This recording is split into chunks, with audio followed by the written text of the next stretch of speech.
Who wants to be the next Italian wine ambassador?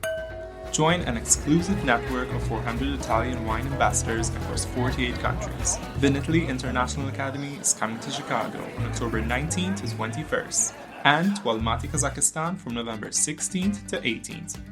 Don't miss out. Register now at vinitaly.com. The Italian Wine Podcast is the community-driven platform for Italian wine geeks around the world. Support the show by donating at italianwinepodcast.com. Donate €5 or more and we'll send you a copy of our latest book, My Italian Grape Geek Journal, absolutely free. To get your free copy of My Italian Grape Geek Journal, click Support Us at italianwinepodcast.com or wherever you get your pods. Grazie mille. Hi, everybody. My name is Scott Thomas, and welcome to the Grape Geek podcast on the Italian Wine Podcast. Our next grape variety is called Albarossa. Albarossa is a red grape found mainly in Piedmont and mainly found in the provinces of Cuneo, Alessandria, and Asti. Albarossa is interesting because it is a crossing of Chartreuse and Barbera. And I think many students know what a crossing is, that it is taking two grapes of the same species, and in this instance, species is Vitis vinifera, to produce another grape variety. And this was done by Giovanni Dalmasso, and he was at the Colignano Enological School in the Veneto, and this occurred in 1938. He thought he was crossing Nebbiolo and Barbera, two classic grape varieties from Piedmont, but recent DNA testing revealed that it was actually Chartreuse and not Nebbiolo. And the synonym for Chartreuse in this area, in the kind of the Alessandria area, is Nebbiolo di Dronio, so that you can see that he was mistaken mostly because of the names of the grape varieties. And up until exact DNA testing, it was really difficult to see what these grapes looked like in the vineyard, mainly from Apologia. Chartreuse is also planted heavily in and around Piedmont. These wines are predominantly labeled as Piemonte DOC, or they can be occasionally blended. In the vineyard, these berries are quite small. They're kind of medium-sized in compact clusters. They ripen late with thick skins, and the vineyards that are planted on calcareous soil show kind of the most favorable results. In the glass, if you can imagine Barbera, you show this opulent red, bright ruby with purple hues. So you're kind of taking that from the Barbera with very fruit-forward aromas and flavors of strawberry, plum, cherry, ranging from red fruit to black fruit, with some more subtle floral characteristics. These wines tend to be medium-bodied with moderate tannin and medium-high to moderate plus acidity. Concentration of fruit, though, when you taste it, is really evident, really extremely mouthfilling of fruit and of our moderate complexities. They make also still dry wines, also rosato, and some producers are experimenting with sparkling because you can produce sparkling with almost any grape variety. Although some of these wines are very difficult to find, especially the 100% varietal wines can be challenging because the production is fairly low. These producers that you could look out for, specifically Michele Chiarlo and the Maltad label that they produce, Desani and Marenco.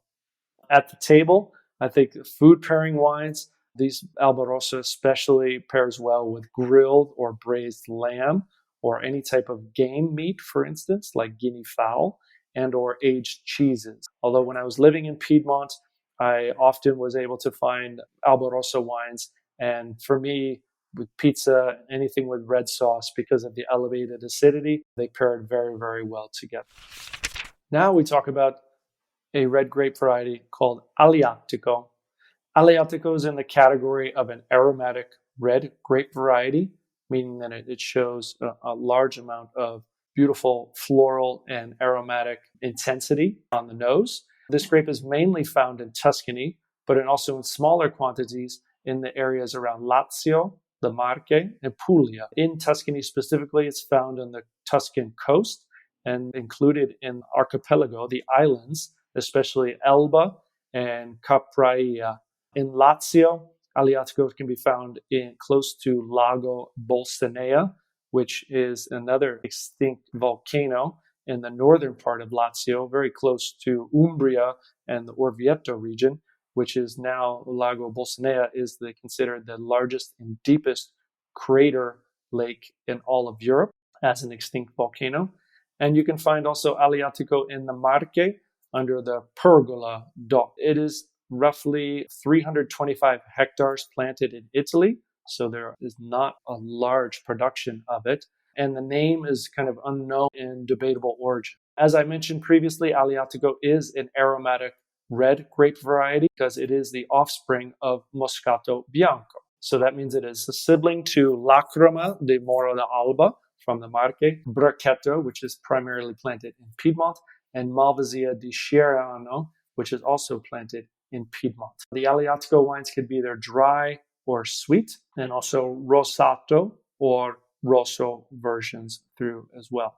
Either way, these wines tend to be deeply hued thanks to a high percentage of malvin, which we know is one of the darker anthocyanins that provide color from the grapes of the wines. In general, Aleatico will convey extreme amount of floral qualities to them in the glass, especially spicy wild strawberries, raspberries, even a little bit of cinnamon and rose, thanks to the terpene which is included in that, which is geraniol. And for the sweet wines, think about the exotic spices and nutmegs and anything from black cherry and cinnamon and cloves. These wines are extremely aromatically impressive. In the vineyard, Aleatico is fairly early budding. It is drought resistant, which makes it perfect to be planted on the islands, which do not receive much rainfall throughout the year. They are high in vigor and tightly packed clusters with medium-sized berries. The sites that have showcased sandy soils tend to be more aromatically intense and higher in phenolics as well. On the islands of Tuscany, in the areas of Elba and Capraia, grapes are generally processed in the traditional method of air drying on shelves. This is for producing passito wines. So the grapes are harvested and then air dried either directly or indirectly in the sun.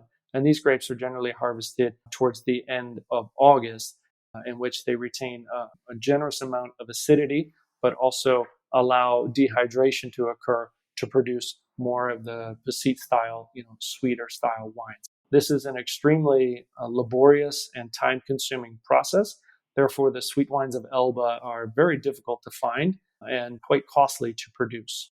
Of all the DOCs to look out for, you could look for the wines in and around Lago Bolsonea, and those are included in the Aleatico di Gradoli, DO-DOC, Elba Aleatico Passito, which is in the island of Elba as well, Pergola DOC in Marche, and producers to look for from Elba, Acquabona, producing some of the best Passito wines in Italy, and those are under the Passito Riserva DOC. Capraia, you can find the producer La Piana for a dry rosato, which is extremely concentrated and beautiful style of rosé. And from the DOC of Gradoli, look for Trebotti. These wines are both Passito and Rosato wines. Food pairing, the sweet styles from Elba, they are classically paired with a bread or dessert that is produced from Elba. It's called Schiacciata Bracca.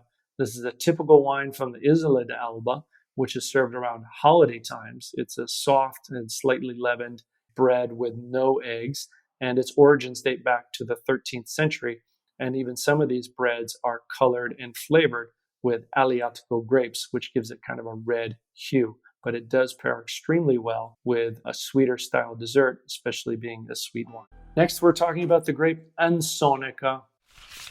Ansonica is the proper name for this grape, but it does have synonyms, including Inzolia, Uva del Giglio, and Ansonica. It is a white grape.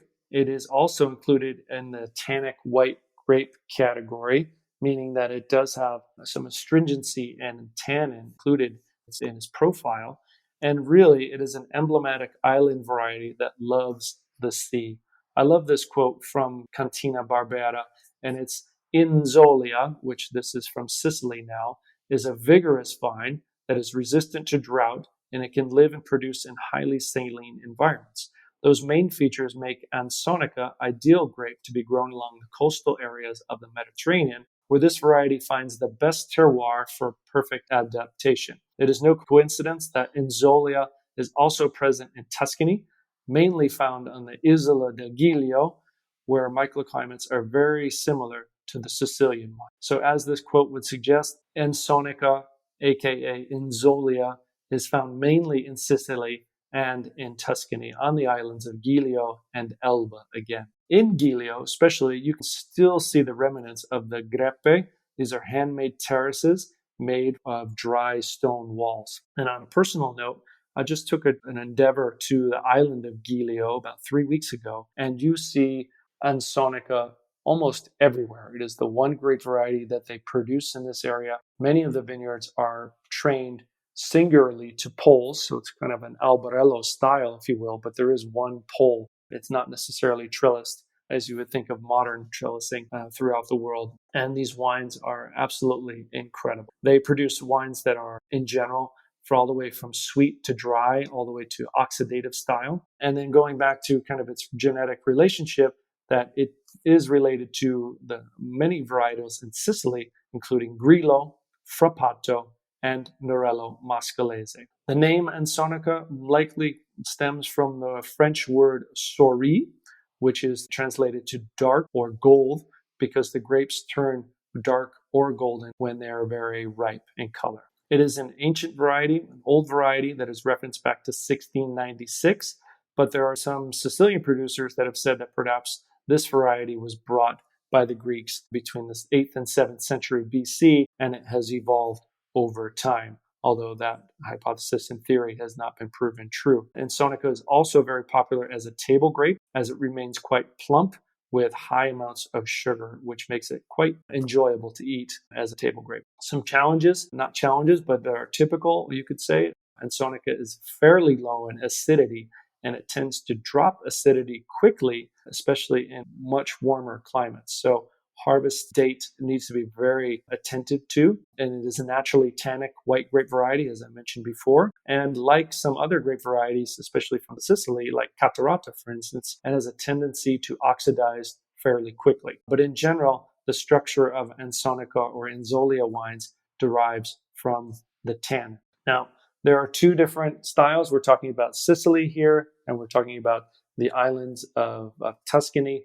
And each of these areas produce more of a slightly different style of wine. So in Sicily, these wines could be more light embodied. We can call them easy drinking, fresh, more citrus driven with a little bit of spice notes, you could say. And in Elba or Giglio and the Tuscan coast, especially, these wines tend to be much more full bodied, extremely concentrated with a saline kind of nose to them and flavor profile.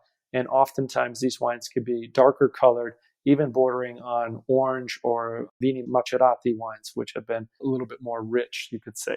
But in general, a good producer will harvest these wines early enough to retain the acidity while counterbalancing with the weight and richness, if you will. In Sicily, and Inzonica, we call it Inzonica in Sicily, is included in almost all the Sicilian DOCs, but it is especially important in Marsala.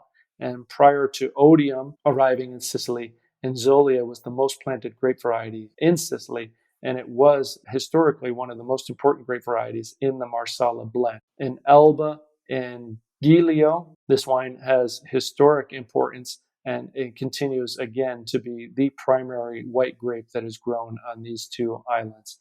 Also included in the DOC of Costa del Argentario, which is just in the southern end of the Maremma, and you can find some Ansonica grapes grown there as well. Producers to look after in Elba, Acquabuona, producing both dry and sweet. From the island of Giglio, I had the fortune to taste their La Fantuccia, which produced some amazing styles of dry white wine. As I mentioned earlier, these wines are quite concentrated. It was slightly oxidative in style, but if you'd like a wine to ponder over, these wines are absolutely for you. These reminded me of some of the wines like Timorasso with the kind of structurally speaking, and even Albana for that matter. Another producer from Giglio, one that is certainly more distributed in the world, is Bibi Gretz. He grew up in Giglio and has several vineyards there and several wines in homage to that. In Sicily, within Zolia, you can look for producers of Caruso and Menini, kind of a modern producer who are making still dry wines. Cantina Barbara, also still dry wines, and a really amazing advocate for Inzolia as a grape variety. And if you haven't looked at Cantina Barbara's blog, I highly recommend you check that out because she is a wealth of knowledge and really provides a lot of information, historical and vineyard and enological information on Inzolia and other grapes that are native to Sicily, as well as Salier de la Tour from Tusca family, producing dry still wines from close to Palermo.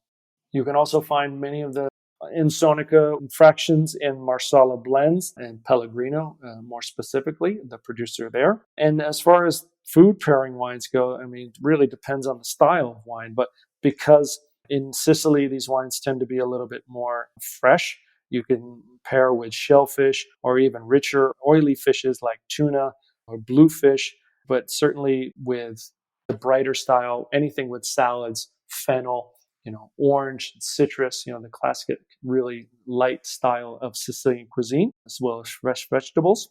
And from the islands of Elba or Giglio, I've seen these wines paired also with fish, but more fish that are been fried, that have a slightly more kind of fattier element to it. And they pair very, very well.